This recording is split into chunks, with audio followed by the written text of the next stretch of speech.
خانہ کعبہ کی جگہ پر پہلے کیا تھا؟ بسم اللہ الرحمن الرحیم۔ اس دنیا میں کوئی ایسی جگہ نہیں جو خانہ کعبہ کی طرح مقدس اور مرکزی حیثیت رکھتی ہو۔ یہ مقام سعودی عرب میں وادی حجاز میں واقع ہے۔ روزانہ ہزاروں افراد 24 گھنٹے خانہ کعبہ کا طواف کرتے ہیں۔ خانہ کعبہ کی مقدس تصاویر لاکھوں گھروں کی زینت ہے اور کروڑوں مسلمان اس مقام کو اپنا قبلہ تسلیم کرتے ہوئے اس کی جانب رخ کر کے 5 وقتہ نماز ادا کرتے ہیں۔ خانہ کعبہ موقف کی شکل میں تعمیر ہونے کے ساتھ ساتھ تاریخ کے آئینے میں ایک انتہائی خاص مقام کا حامل ہے۔ یہاں ہم خانہ کعبہ کے متعلق چند ایسے حقائق پیش کریں گے جن سے بہت کم لوگ واقف ہیں۔ خانہ کعبہ کئی مرتبہ تعمیر ہو چکا ہے۔ خانہ کعبہ جس طرح آج ہمیں نظر آتا ہے یہ ویسا نہیں ہے جو حضرت ابراہیم علیہ السلام اور حضرت اسماعیل علیہ السلام کے دور میں دوبارہ تعمیر ہوا تھا۔ وقت کے ساتھ پیش آنے والی قدرتی آفات اور حادثات کی وجہ سے اس کو دوبارہ تعمیر کرنے کی ضرورت پڑتی رہی ہے۔ بے شک ہم سبھی جانتے ہیں کہ خانہ کعبہ کی دوبارہ تعمیر کا ایک بڑا حصہ نبی کریم صلی اللہ علیہ وسلم کی زندگی میں نبوت ملنے سے قبل ممکن ہو چکا تھا۔ یہ وہ وقت تھا جب نبی کریم صلی اللہ علیہ وسلم نے ایک بڑی خون ریزی کو اپنی دور اندیشی سے روکا تھا۔ ایک بڑے کپڑے میں حجر اسود کو رکھ کر ہر قبیلے کے سردار سے اٹھوایا تھا۔ اس کے بعد آنے والے وقتوں میں کئی مرتبہ خانہ کعبہ کی تعمیر ہوتی رہی ہے۔ آخر میں خانہ کعبہ کی تفصیل سے آرائش 1996 میں ہوئی تھی، جس کے نتیجے میں بہت سارے پتھروں کو ہٹا دیا گیا تھا اور بنیاد کو مضبوط کر کے نئی چھت ڈال دی گئی تھی۔ یہ اب تک کی آخری بڑی تعمیر ہے اور اب خانہ کعبہ کی عمارت کو پہلے سے کئی زیادہ مضبوط تصور کیا جاتا ہے۔ ایک زمانے تک خانہ کعبہ میں کھڑکی ہوا کرتی تھی۔ خانہ کعبہ کی جو شکل آج موجود ہے اس میں صرف ایک دروازہ ہے، کھڑکی نہیں ہے۔ خانہ کعبہ ہفتے میں 2 مرتبہ عوام کے لیے کھولا کرتا تھا اور کوئی بھی خانہ کعبہ کے اندر داخل ہو کر عبادت کر سکتا تھا، لیکن موجودہ زمانے میں زائرین کی تعداد زیادہ ہونے اور دوسری وجوہات کی بنا پر خانہ کعبہ کو اب سال میں صرف 2 مرتبہ کھولا جاتا ہے اور اب صرف اعلیٰ شخصیات اور خاص مہمان ہی داخل ہو سکتے ہیں۔ لوگوں کو خانہ کعبہ کو ہمیشہ کالے رنگ کے اور سونے کے دھاگوں میں دیکھنے کی ایسی عادت ہو چکی ہے کہ ہم اس کو کسی اور رنگ میں دیکھنے کا تصور بھی نہیں کر سکتے۔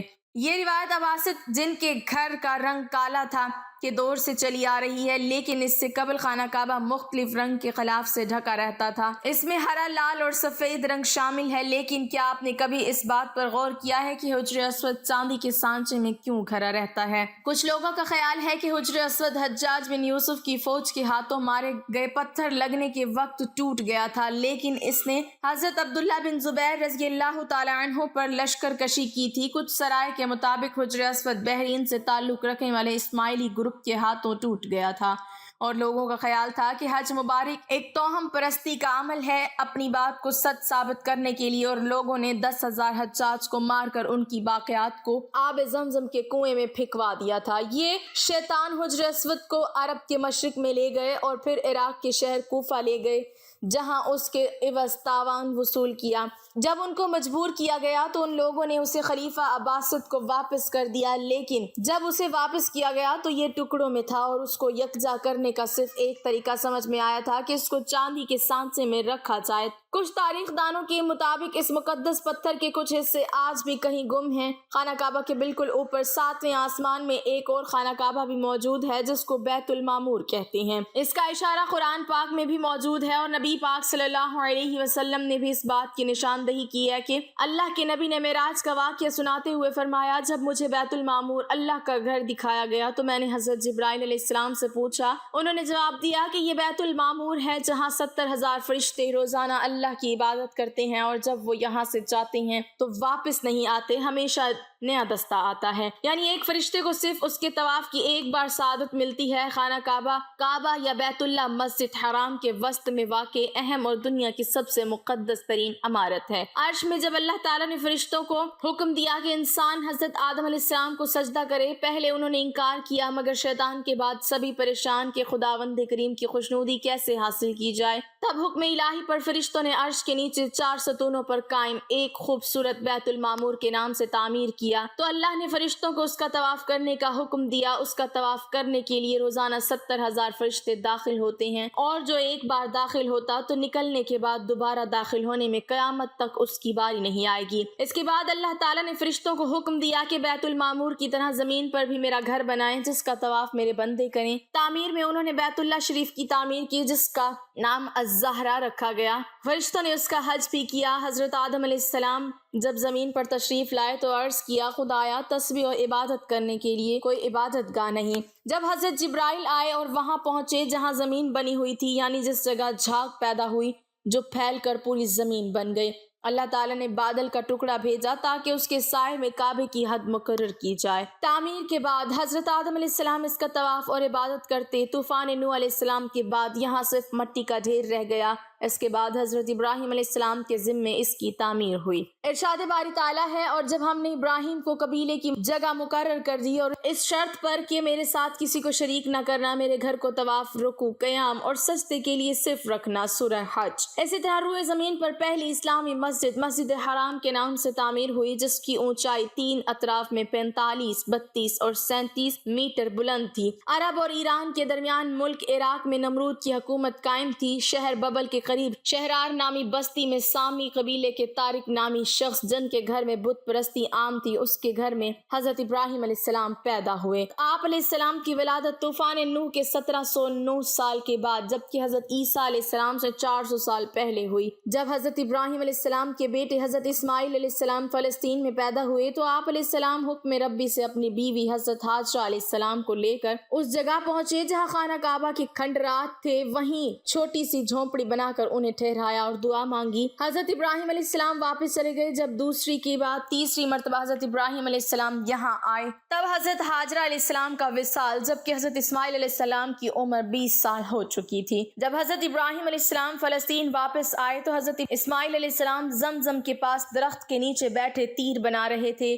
آپ علیہ السلام نے فرمایا، بیٹے، اللہ تعالیٰ نے حکم دیا ہے کہ میں اللہ کے گھر کی تعمیر کروں۔ خانہ کعبہ کی بنیادوں میں حضرت جبرائیل علیہ السلام نے مدد کی۔ یوں کعبہ کی تعمیر کا آغاز ہوا۔ کھدائی کے دوران قدیم بنیادیں ظاہر ہوئیں۔ حضرت ابراہیم علیہ السلام بڑھاپے میں ایک معمار اور حضرت اسماعیل علیہ السلام مزدور کی طرح تعمیر میں لگ گئے۔ حضرت جبرائیل علیہ السلام کوہ لبنان، کوہ ہرا، کوہ ابو قیس، کوہ صفا اور مروہ سے پتھر لاتے جو حضرت ابراہیم علیہ السلام کعبہ میں لگاتے۔ جب کعبے کی دیواریں بلند مقام پر پہنچ گئیں تو مزید تعمیر کے لیے جبرائیل کی نشانی پر ایک چھوٹی سی کھوہ سے 2 پتھر لائے گئے۔ اس میں سے ایک حجر اسود اور دوسرا مقام ابراہیم کے نام سے متعارف ہوا۔ حدیث مبارکہ ہے، جب حجر اسود جنت سے اترا تو دودھ سے بھی زیادہ سفید تھا، مگر انسانوں کے گناہوں نے اسے سیاہ کر دیا۔ مقام ابراہیم کا پتھر بھی جنت کے یاقوت میں سے ہے۔ جیسے جیسے دیواریں بلند ہوتی اسی طرح یہ پتھر بھی اونچا ہوتا جاتا تھا۔ اسی پتھر پر کھڑے ہو کر حضرت ابراہیم علیہ السلام نے حج کا اعلان کیا تھا۔ اس پتھر پر ان کے دونوں پیروں کے نشان اب بھی واضح ہیں۔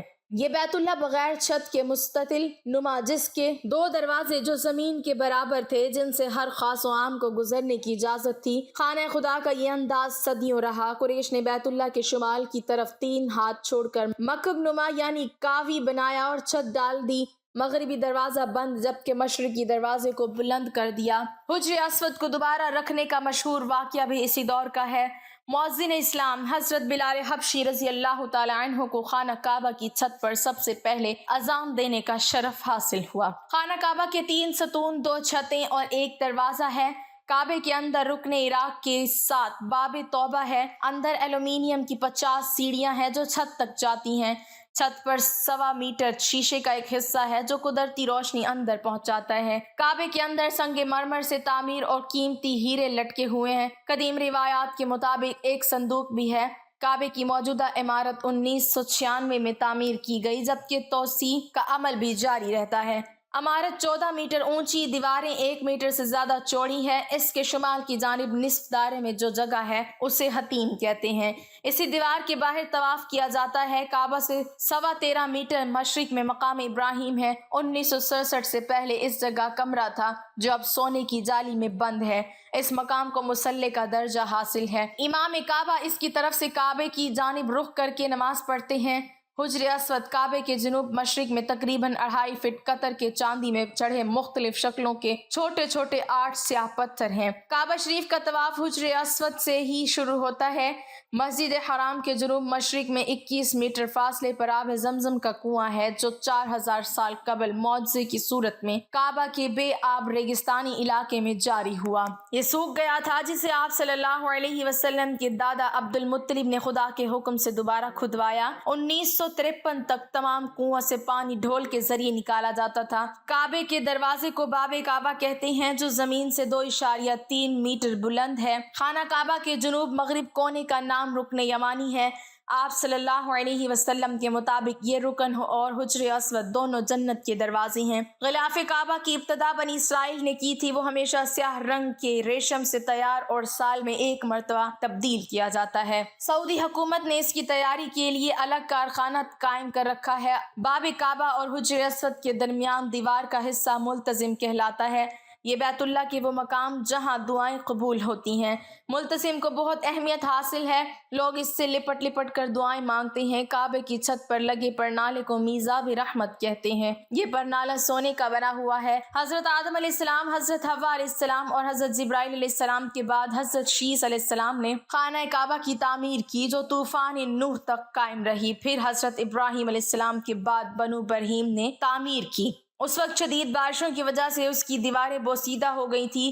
بیت اللہ کی تعمیر کا شرف قوم آلکا کو بھی حاصل ہے۔ قصی بن کلاب جو انہوں نے تقریباً 300 سال سے قائم بنو غزہ کے اقتدار کو اکھاڑ پھینکا، ان کا بہت بڑا کارنامہ خانہ کعبہ کی تعمیر ہے۔ قریش میں وہ پہلے شخص تھے جنہیں یہ سعادت حاصل ہوئی۔ انہوں نے کعبے کی چھت میں کھجور کی لکڑی اور شاخیں استعمال کی۔ جب حضرت محمد مصطفیٰ صلی اللہ علیہ وسلم کی عمر 35 سال تھی اس زمانے میں خانہ کعبہ کی اثر نو تعمیر ہوئی۔ قریش کی تعمیر کو 1 صدی بھی نہ گزری تھی کہ مشہور صحابی رسول حضرت زبیر رضی اللہ تعالیٰ عنہ کے صاحبزادے حضرت عبداللہ نے اسے دوبارہ تعمیر کروایا۔ خلیفہ عبد المالک بن مروان کے زمانے میں حجاج بن یوسف نے خلیفہ کو لکھا کہ عبداللہ بن زبیر نے بیت اللہ کی تعمیر قریش کی تعمیر سے ہٹ کر کی ہے۔ خلیفہ کے حکم پر حجاج نے کعبہ کو دوبارہ از سر نو تعمیر کروایا۔ اس تعمیر کے 1 سال کے بعد مکہ میں شدید بارش اور یالہ باری نے سیلابی صورتحال پیدا کر دی جس سے کعبے کی دیواروں میں دراڑیں پڑ گئی تو سلطان مراد خان شاہ قسطنطنیہ